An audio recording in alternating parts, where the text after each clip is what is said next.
All right, Shalom. First and foremost, I'd like to give all glory, honor, and praises to Yahweh, Bahashem, Yahushai. Double honors to the apostle elders, the great millstone who rule well. And salutations to all you brothers out there pushing this word in love, truth, sincerity, and humility. Once again, this is the brother Shakti from the Chicago camp, coming back to you with what I hope is another quick and edifying. Sit down. And I just so happened to come across this video on my TikTok feed, and this man presented a very compelling case on what could be the reason behind many of these floods. So we're going to let him speak, and then we'll get some scripture. So by now, I'm sure you guys heard what happened in Texas, right? The river jumped 23 feet, kids gone, and Camp Mystic underwater. But let me show you why this ain't just Texas. Because once you line it up flood by flood, it's the same play, different stage. Eastern Kentucky 2022. Flash floods took out entire mountain towns. Multi-generational land wiped out, no warning, no escape. Mississippi Delta 2023. Historic black farmlands flooded out. Right after federal insurance updates raised the rates. Selma, Alabama 2024. Extreme rain hit historic districts. And then here comes the developers with rebuild offers. Houston, Texas 2020. It was the 5th flood in 10 years. The same zip codes hit every time. And guess what? It's low income areas near bayous and never get an upgrade. East St. Louis 2021. The levee failed and fast. And the land right behind it sitting on some of the oldest black owned property lines in the state. Camden, New Jersey 2023. Rain hits hard. FEMA zoning flips. Next thing you know, luxury apartments on old church lots. Watsonville, California 2023. Latino farming communities devastated by floods. Land value dropped and agribusiness moved in fast. North Carolina 2022. Historic areas near the Cape Fear River were submerged and insurance dropped coverage right before the rains hit. From Detroit to Buffalo, New York to Florida and so many more. But do you see it now? It's never just about water. It's where it hits. Who owns the land and who shows up after. Different cities, same result. Legacy gone, the buyouts fast, and the rebuild don't look like the past. So nah, this ain't coincidence. It's a playbook with the weather forecast. So look, comment I see it now if you're connecting the dots. And make sure to follow if you haven't already. So by now I'm sure you got... Yep. I couldn't have said it any better. All right. And we know that this devil has a track record, and he has the technology of using certain instruments to manipulate weather patterns. All right. And as the man said, it's the same playbook, just a different stage, because Esau suspects that many people don't perceive or see what's going on, but we all see what's going on. As the scripture tells us,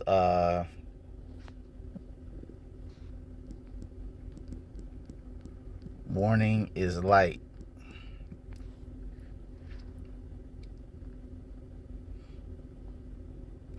Micah 2:1.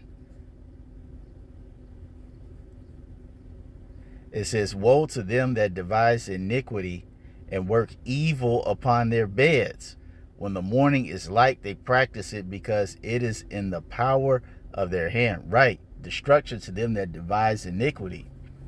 And who is that destruction coming to? Specifically, bad Uncle Esau. All right. This guy wants the whole world by any means necessary. And we all know that it's on record that he does have the technology to manipulate the weather. It can rain, it could snow, you can have tornadoes, droughts, and in this case, floods. And they perceive that just because they don't come in with guns and contracts and force people off the land that way, that, folks would think that this is just some type of unusual weather phenomenon that just came out of nowhere. Well, it is an unusual weather phenomenon is because it's manufactured with their technology.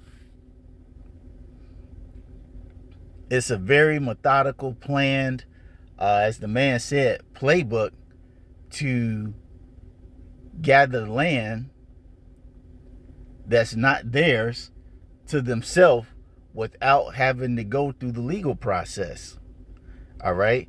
And number 2, it says, and they covet fields and take them by violence, and houses and take them away. So they oppress a man and his house, even a man and his heritage. That's the guy saying, all right, a lot of these lands that have been flooded have been in the families of certain Jakes for years, probably prime real estate. And Esau's looking at this like, this would be a good place to build some condos, or this would be a great place to build some lakefront property, or always our favorite one, oh, there's gold in them there hills. Oh, we definitely have to go there and figure out how to get that. So, like as I said, instead of using guns and contracts and legal jargon, they just send a natural disaster over there, and the next thing you know, oh, we can't get help, we can't get aid. How are we going to rebuild? Well, very easy. You won't be able to rebuild. But guess who's going to come in and save the day? Big corporation. Like he said, the property value is now dirt. They'll come in, pay pennies on the dollar. You make some money off of your land. Then the next thing you know, construction work's coming in. They done cleared that land out in probably a month. And now you got some new houses or whatever they're going to be doing with that land. Okay? We know this devil's pattern. And to back that up, let's go to Habakkuk. What's that, 2?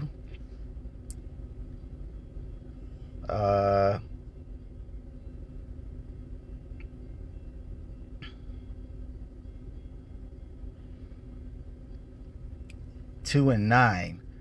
It says, woe unto him that coveteth an evil covetousness to his house, that he may set his nest on high, that he may be delivered from the power of evil. Right. Woe unto him that coveteth an evil covetousness. All right. First and foremost, we all know that pertains to our heritage. Okay. But, you know, in this case, okay, you have certain Jakes, as I mentioned before, their heritage, a certain part of their heritage, their land was left to them. And bad Uncle Esau's like, that looks pretty good. We're going to take that. And see, that's completely contrary to the scripture, because in Exodus, I believe it's 20 and 7, somewhere around there, or 17 or 14. No, 17, 20 and 17. It says, thou shalt not covet thy neighbor's house. Thou shalt not covet thy neighbor's wife, nor set his manservant, excuse me, nor his manservant, nor his maidservant, nor his ox, nor his ass, nor anything that is thy neighbor's. Okay?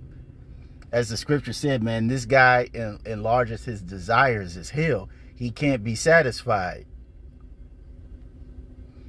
Okay? It's not enough that right now he pretty much controls everything. Like there's nothing anybody can do to overpower Esau financially, land-wise, whatever wise. It's impossible to do that. He has pretty much control over all the money and all the resources, and that's not enough. He wants it all.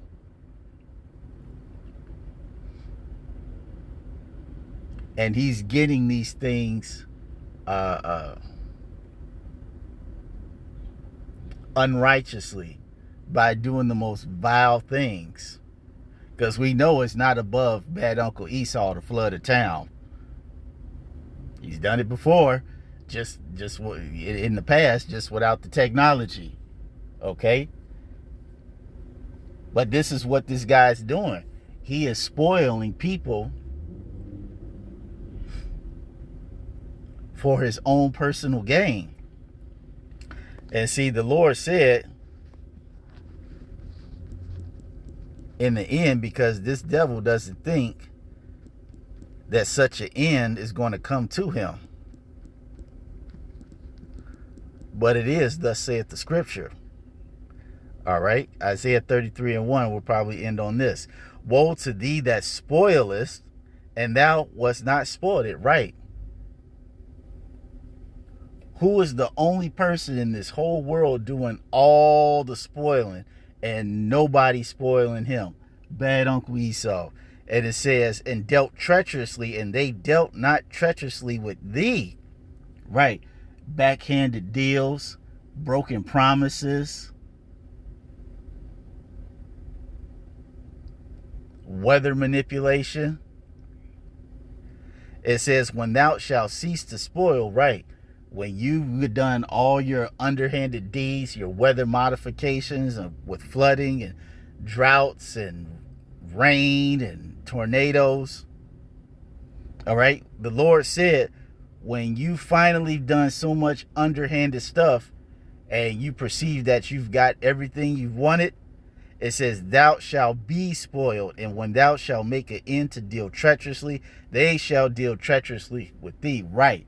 Because at the end of the day, the more underhanded stuff that people are realizing that you're doing, the more you expose yourself, bad Uncle Esau, of letting the world know that you truly are the devil. And people are going to get tired of you taking and taking and taking and taking. And then it's going to get to the point where eventually these people are going to fight back. And the main people who are going to fight back against you is the Lord's elect. Because God knows you've been spoiling us for a very long time. Okay? And the time is coming that the Lord is going to put that judgment on you, where you're going to be spoiled. So that's all I want to say on this. I hope you all were edified. To the next time, we're going to say shalom.